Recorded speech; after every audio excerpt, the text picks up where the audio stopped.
Hello. In this talk, we will introduce Shimadzu's latest solutions for microplastic analysis. First, as an overview of microplastics, we will explain the definition of microplastics and how they're generated, the current state of microplastic pollution, and then case studies. Microplastics usually refers to plastic pieces ranging in size from a few micrometers to 5 millimeters. In recent years, research on microplastics has been reported on in the mass media, increasing awareness of the topic. Many researchers are now focusing on the impact of microplastics. New regulations are under consideration worldwide. Microplastics are broadly classified into two categories, primary and secondary. Primary microplastics are raw materials such as beads used as industrial abrasives and scrubs. Secondary microplastics are generated from the breakdown of larger pieces. Microplastics are generated when plastic products, such as bottles and packaging materials, find their way into bodies of water and are broken into smaller pieces by UV light from the sun and the force of the waves or current. The smaller plastic pieces can be ingested by fish or other animals. In turn, these may be eaten by humans. In recent years, in order to reduce the amount of plastic used, supermarkets and other stores have started charging for plastic shopping bags, and restaurants have taken steps such as replacing plastic straws with paper ones. This map shows the estimated distribution of microplastics in the world's oceans. Microplastic pollution is spreading on a global scale, and microplastics have even been observed at the poles and other remote areas where human activity is limited. These tiny plastic particles are very difficult to recover, so improving this situation in the short term is a great challenge. This slide shows a survey of the distribution of microplastics in Japanese rivers. The concentration of microplastics was measured at 69 survey points in 45 rivers. The highest concentration of 94 microplastic pieces per meter cubed was at Shin-Funabori Bridge in Tokyo. It was reported that the concentration of microplastics varied greatly depending on the survey point. This data was provided by Professors Nihei and Kataoka from the Tokyo University of Science. In addition to marine pollution, there are many reports that water and food we consume contain microplastics. For example, this is a study of bottled mineral water. A method using a fluorescent dye, the Nile red method, was used to detect microplastics. However, manufacturers claimed there is a possibility that something other than plastic might have reacted with the reagent. The impact of microplastics on human health is still not clear, and risk assessment studies are expected in future. Next, we introduce methods for analyzing and measuring microplastics. First, we will provide an overview of pre-treatment and analysis equipment. Then we will describe the qualitative analysis and size measurement of microplastics, as well as analysis examples of hazardous chemical substances contained in or adhering to microplastics. This slide shows the workflow for analyzing microplastics. First, a sample is collected either from the surface of the water or the sediment on the sea or riverbed. These samples are then pre-treated. An example of the pre-treatment procedure is shown on the right. First, hydrogen peroxide is added to the sample to decompose organic substances on the surface of the microplastics. Then, sodium iodide is added to increase the specific gravity of the water, causing microplastics to float. Finally, the supernatant containing the microplastics is collected. After this pre-treatment, the microplastics obtained can be measured and analyzed.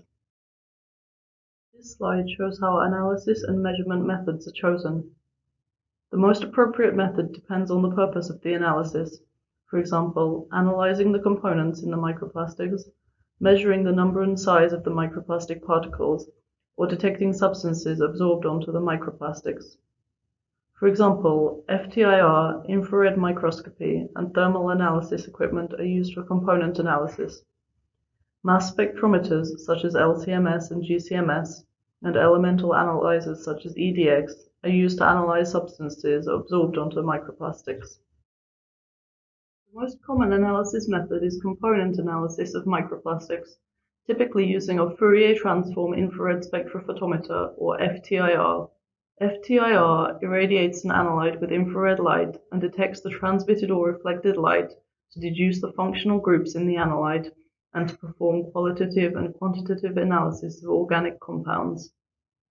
In recent years, compact and portable FTIR devices have become common. Among several FTIR methods, the ATR method is commonly used for analysis of waste, such as pieces of fishing nets and microplastics of several millimeters. The ATR method is a reflection method and is easy to carry out. Sample is placed directly on the sample stage. The spectrum obtained can be analyzed easily using a pre-installed library. With the ATR method, the experimenter needs to pick up and move the samples with tweezers, being careful not to drop them. The Shimadzu plastic analyzer is another useful tool for analyzing microplastics. Microplastics are often degraded by UV light in the environment, and the UV-damaged plastic library can be used to analyze the infrared spectrum for smooth identification. Damaged plastics libraries enable easy spectral analysis for microplastics damaged by UV light or heat. They are more accurate in identifying microplastics than a traditional library and provide compelling results to present to third parties. This is an example of analysis of microplastics collected on the coast using the ATR method of FTIR. The colorful image on the left shows samples taken from the coast. There are various colors and shapes, implying that there are various sources of microplastics. The upper graph shows the results of measuring a white sample approximately 4 millimeters in size. The infrared spectrum shown in red is the measurement result, and the spectrum shown in black is the analysis result obtained from comparison with the library. The sample matched with polypropylene, which was irradiated with 150 milliwatts per centimeter squared of ultraviolet light for 100 hours. The infrared spectrum shows the OH peak at around 3,400 and the CO peak at around 1,700 due to oxidation degradation. More accurate results were obtained using the UV-damaged plastic library than with conventional libraries. The results of measuring a red sample of approximately 1 millimeter are shown in the lower graph. This was matched to polyethylene, which was irradiated with 150 milliwatts per centimeter squared of ultraviolet light for 500 hours. The peak of CO due to oxidation degradation was observed in this case as well as in the previous case, and the plastic was in a weathered state. This is the infrared spectrum of ABS resin irradiated with ultraviolet light. The different color curves represent the time of irradiation. Black is 0 minutes, red is 15 minutes, etc. As in the case of heat degradation, a peak of OH was observed at around 3,400, and a peak of CO was observed at about 1,700 in the resin degraded by ultraviolet light. It can be seen that the peak intensity increases as the irradiation time increases.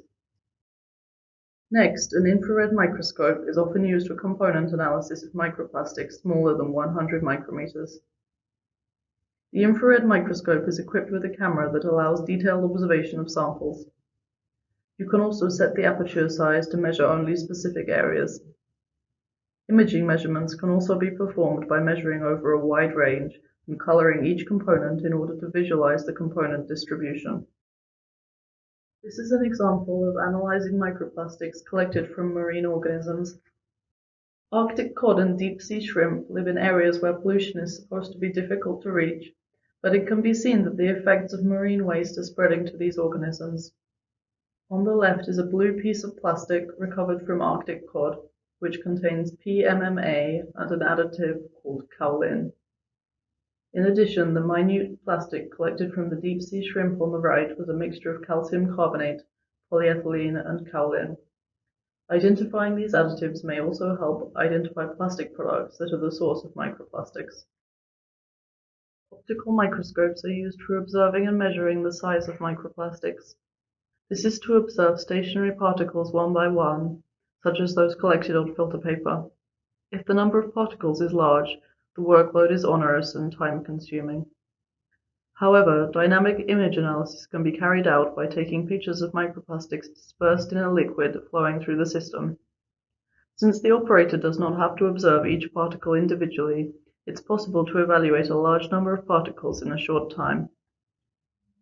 The iSpect DIA-10 Dynamic Particle Image Analysis System is designed to analyze the size and shape of particles between 5 and 100 micrometers.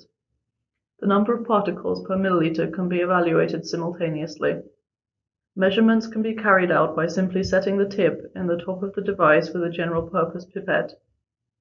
Observations are more efficient, with less oversight required. The following is an example of actual microplastics analysis using this equipment. We received samples from Dr. Kameda from the Chiba Institute of Technology. This is the result for particles between 10 and 100 micrometers. The particle images on the upper left contain various shapes, and the particles are ordered in terms of size. The scatter chart on the lower left shows the maximum length on the x-axis and the aspect ratio on the y-axis. The histogram in the lower right shows the maximum length on the x-axis, the cumulative particle count as a gray line, and the number frequency as blue bars. We found that 1 milliliter of this solution contained 4,020 particles. Not all of these are microplastics, but we were able to statistically analyze the particles in the solution in a short time frame. Finally, we introduce an analysis of hazardous chemical substances absorbed on microplastics. Toxic chemical substances absorbed onto microplastics often end up in the bodies of organisms and accumulate in organisms higher up the food chain.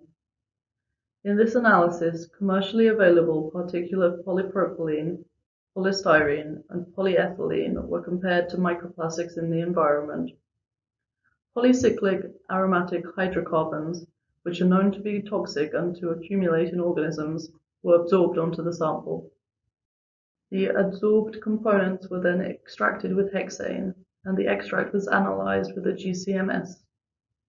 The absorption test method is shown on the figure on the left. The water was gently stirred for 24 hours to promote absorption. This is a graph showing the amount of each component absorbed to the microplastics. Blue is polypropylene, red is polystyrene, and grey is polyethylene. Firstly, we observed that all the substances listed on the horizontal axis were absorbed onto microplastics, although the amounts absorbed differed. Next, when the amounts absorbed onto each resin were compared, it was found that polypropylene and polyethylene, indicated in blue and grey respectively, tended to absorb more than polystyrene, indicated in red. As shown here, GCMS and LCMS are suitable for the determination of trace components absorbed onto microplastics.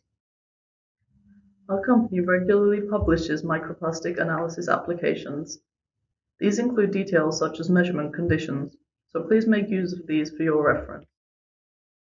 In addition, we have prepared a brochure which summarizes each type of analysis and measurement device. It provides an overview of microplastic analysis as well as features about what can be achieved with each device. Please refer to this document for more details. This slide shows a summary of the information in this presentation. The ATR method of FTIR is suitable for analysis of large-sized marine litter such as fishing nets and microplastics of 100 micrometers or more. Infrared microscopes are suitable for the analysis of microplastics of 100 micrometers to 10 micrometers. Because microplastics are often degraded by ultraviolet light, the degradation library included with the plastic analyzer makes it easy to analyze their infrared spectra. For size measurement, a dynamic particle image analysis system can efficiently measure the number density and size of microplastics in a dispersed solution. Lastly, gas chromatograph mass spectrometers and liquid chromatograph mass spectrometers are suitable for analyzing hazardous chemical substances absorbed onto microplastics. That's all for this presentation. Thank you for watching.